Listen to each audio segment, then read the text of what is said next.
Out of all the series and franchises I've looked at over the years, much less talked about on this channel, there are fewer that have given me as wild as a ride as Tenchi Muyo. From the fact that, even as of this episode, I still haven't gone back and watched the original OVA series, to the weirdness of Tenchi Universe and the absolute rage-inducing aspects of Tenchi GXP, I thought I was prepared for just about anything that this series could throw at me. Then I watched Tenchi Muyo War on Geminar, and I've got to say this, that the anime is both exactly what I expected, and nothing like I expected from a Tenchi series. Hello ladies and gentlemen, I am your ever-friendly Pokeprof, and welcome back to Fascinating Fiction. So before anything else, I'm wanting to make sure you guys know that I'm changing things up here on the show. From this point onward, I will be pretty much almost always going into spoiler territory when we talk about things. The reason for this is because I want to be able to talk about some of the core aspects of what we're going over, and that's not always easy to do if I'm leaving out some key parts. There will be two exceptions on this rule, however. Either I'm wanting to avoid a spoiler because I feel like the reveal is just that important to the enjoyment of what we're watching, or it's just so new that I would feel wrong about spoiling it for you all. With that out of the way, Tenchi Muyo War on Geminar is quite the different series than one would expect from Tenchi.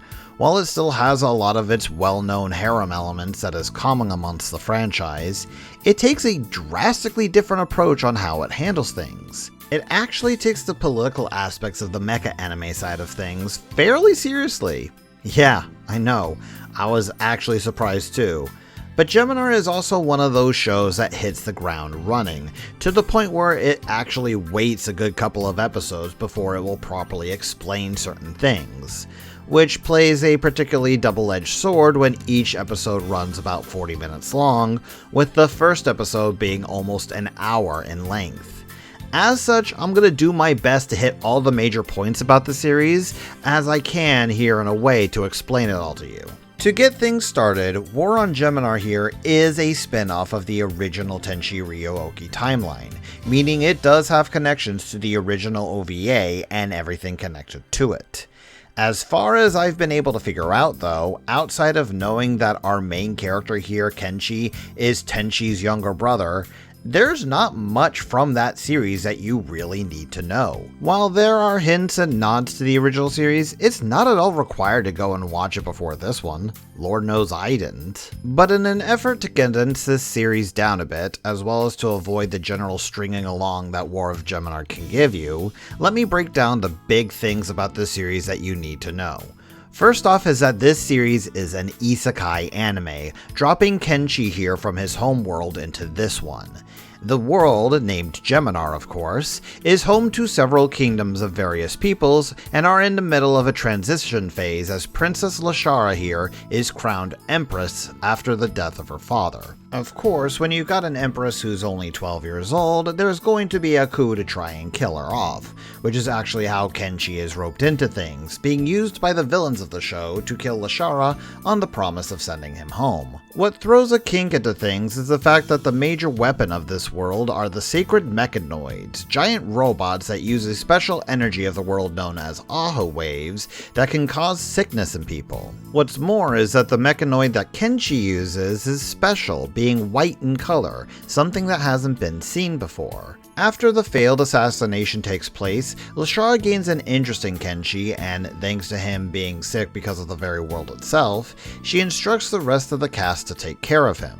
And when I say the rest of the cast, I pretty much mean it.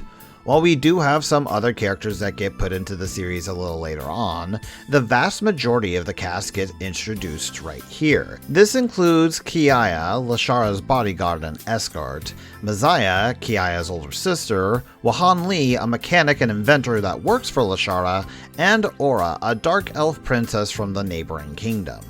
There are a lot more who eventually become involved in matters, but I'm pretty sure I'm already over the line in terms of having you guys keep track of some of these characters. Regardless, after the events of the first episode, Kenshi is named as Lashara's servant for one particular reason: the fact that the pilots of the mechanoids, known as Mecha Masters, are almost entirely female.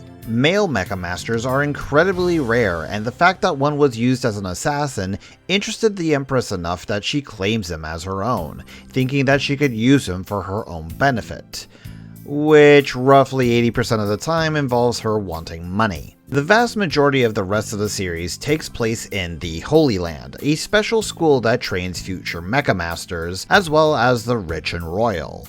And while I know it doesn't sound like much, it actually turns into a major bit of the story. Also, if half of that description that I just went through sounds like a little bit of mushmouth, trust me when I say it's not just me. There are plenty of instances where the anime has the actors do this jumble of terms that I know is supposed to mean something for the story, but when you listen to them talk sometimes... Who ever heard of a male sacred Mecha Master assassin before? Not at all. A white sacred mechanoid is unprecedented. Yeah, it gets a little silly just how often these terms come up in the anime, along with one other in the characters saying that they've reached their operational limit, which basically just means that they've pushed themselves to the point of getting sick within their mechs. These phrases are said all the time, and I'm almost certain that they're exact translations from the Japanese script. It feels like something that the series would use over and over again to hammer in that these are proper names. They really want you to treat this as a proper world. And as far as treating this as a serious world, you can actually do that for the most part. Like a lot of other mecha anime, especially during this era of animation, War on Geminar has a lot of political elements. Not only does the anime start with the potential assassination of a new empress, as well as characters from other kingdoms, like Aura, having major roles in the show, but the actual climax of everything is an eventual coup to try and rule all of Geminar, thus the title. But then you get in the other elements of the series as well, and that can kind of make things a bit awkward. Remember, this is still the Tenchi franchise, so it's got a lot of ecchi moments that feel completely at odds with the rest of this series. One of the best examples I can point to is when Kenshi, who's been running around the entire Holy Land and helping everybody out, ends up being drafted into the servants who are there to help bathe the Mecha Masters.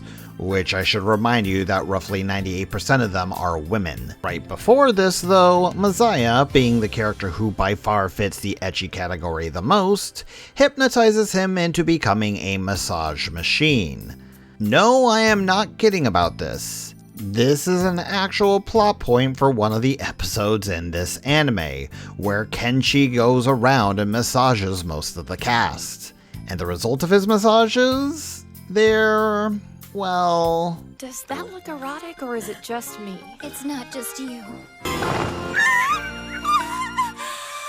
Yeah, for a series that's been taking its whole political aspect of itself seriously up to this point, the whiplash here when the show remembers its ecchi moments is very noticeable. In fact, the aspect that probably plays the least here is the harem aspect of anime, which is what most Tenchi fans would know and love. While Kenshi does get almost every girl in the Holy Land to chase after him, which amounts to about 500 different girls all wanting a piece of him, and yes, again, I am completely serious about this, the number of characters that actually show romantic interest in Kenshi is remarkably small. Even if you were just to limit it to the options of the main cast, there are only 2 girls that specifically say that they love him, and in a serious manner: the Dark Elf Princess Aura, and a minor character known as Yukine. While there are tender moments here and there for other characters, none of it really has the impact of these two.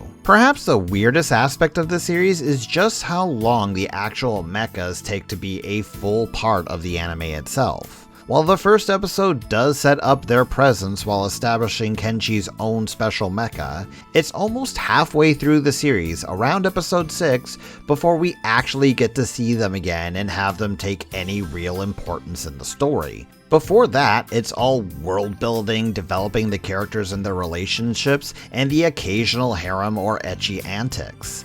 And while this is very appreciated, especially after GXP kinda didn't care for anything outside of the silly harem antics, it's weird for a series that kinda defines itself as Tenchi but with giant robots, spends over half of its running time not showing the giant robots. Though that said, even when the giant robots are front and center, they're not that big of a deal, at least not in the traditional sense. Tenchi as a franchise has never been about the action and fighting, and that's pretty true here as well. While we do get to see some pretty good moves from Kenshi both in and out of the robot, we don't really have any real robot fights that are interesting and detailed in the way that you would see from some other franchises. It's more about how the characters and the situations they're put in that are the focus of our interests, which is built on pretty well throughout the series, even considering its more casual moments that aren't directly relating to the political plot. I will say if there's one thing that War on Geminar excels at more than anything else, is that it keeps you guessing all the way to the very end of the series. There's always some hidden secret that we never quite get the answer to, or is even hinted at points until they do their big reveals. And especially towards the end of the anime, they love their big reveals. This is including things that are very important to the plot, like the fact that Geminar is actually a post-apocalyptic world, and things that aren't really important to the plot, like the origin of the Dark Elves themselves. It doesn't always make for a perfect cohesive whole, but there's enough of them here that it's almost worth a second watch just to see if you can find the hints that the anime was laying about, and on occasion you actually can. In terms of why this anime was created or any real history behind it, there isn't much I could really say. Unlike a lot of other animes, even in the Tenchi franchise, the amount of background information on Geminar is actually surprisingly small. What few things we do know mostly relates to how, like GXP before it, War on Geminar draws from another anime that Misaki Kajishima created known as Photon the Idiot Adventures. Yes, that's a real name that I just said. This includes the animal mascot of this franchise, the fact that one of the characters is named Lashara, and they both use the same Aho energy that serves as the power to mechas here in Geminar. It's said that Kajishima has gone on record saying that Photon does take place in the distant past, kind of like how Duel was for GXP's distant past, but I couldn't really confirm or deny how truthful this actually is. As for the terms of my own personal enjoyment of the series, I'd say that overall I think this is one of the better Tenchi series despite a lot of the problems I pointed out about it. Even for the times where the harem or ecchi aspects of the show happen to break the pace, there's still that strong element of story being told and a political power play working on behind the scenes. It develops into an interesting world that you would like to know a bit more about, and despite sometimes feeling overwhelmed by everything that happens and all the reveals that we see, I'd have to say this is probably the most cohesive Tenchi series we've talked about on this show. If there's anything that I would have to say is my favorite element of the series, it would probably be the character animations, especially when it comes to Lashara herself. There are so many instances where this little empress gets split-second reactions and facial changes that you actually have to pause to catch them all. It makes it even better considering Lashara here has so much control in the series and yet is just a little gremlin of a character. The voice acting is also amazingly solid, and there are a lot of really big name voice actors in here, both ones who had big roles before and ones that would have big roles after. Seriously, the amount of voices in this series that go on to voice a character in My Hero Academia is kind of insane. The show's weakest element probably would be the fact that it's still trying to connect itself to Tenchi, honestly. Barring the fact that Kenshi is obviously like Tenchi and references that series cast near constantly, there's only one real element from the original franchise that tells you that this is a Tenchi Muyo series. And any fan of Tenchi could tell you exactly what that one element is. It doesn't really take away from Geminar in terms of its plot, but it doesn't really add anything to it either. It's kind of like the Lewd and Hera moments. They're more there as extra features that really don't add to the overall appeal and can come off as more than a little distracting sometimes. Out of the entire Tenchi franchise though, I'm actually surprised to say that I think War on Geminar is the series I could recommend the most, even with its weird hodgepodge-like nature. It's got the most consistent story, characters, and overall feel throughout the entire series. While it doesn't have the pure zaniness that some of the other Tenchi series have, I do think it's better for it. I was able to get invested into the characters enough that I cared about what was happening to them, and I couldn't help but be interested in where their ideas were going. While there is a lot in it that leaves you scratching your head because of the elements that remind you that, yes, this series was designed to tantalize and fulfill the fantasy of one guy ending up with a bunch of girls, it's still one of the better ones by far that I've seen. A good watch, but definitely going to appeal to those with certain tastes and know what to expect out of its genres.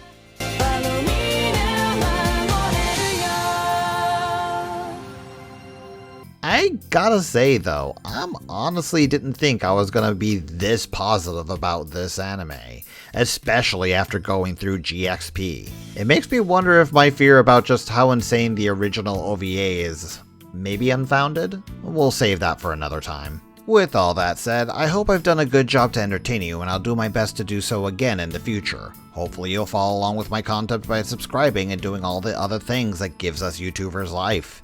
If you wish to support me a bit more, I do have a Patreon where you can get access to bonus content. But until next time, stay frosty.